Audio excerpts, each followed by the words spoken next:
আজকে রান্না ডিমের দম। ডিমের দমে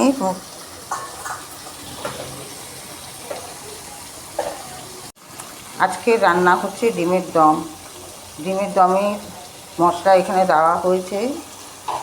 পেঁয়াজ, আদা, রসুন হালকা করে বেটে দিয়েছি, তার মধ্যে একটু জিরে গুঁড়ো, ধনে গুঁড়ো দিয়েছি। আলু ডুমো ডুমো করে কেটে আগে ভেজে তুলে নিয়েছিলাম। ডিম সেদ্ধ করে হালকা ভেজে নেওয়া হয়েছিল।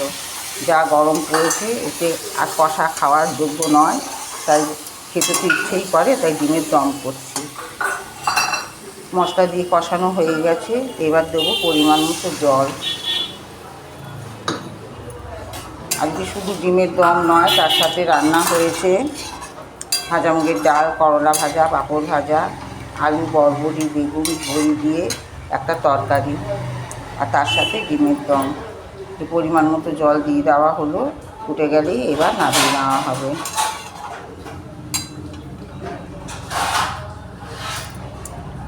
আজকে রান্না কেমন হয়েছে জানাতে কিন্তু ভুলবেন না। আজকে এখনকার মতোই সমাপ্ত। কালকে আবার একটা নতুন রেসিপি নিয়ে আসবো।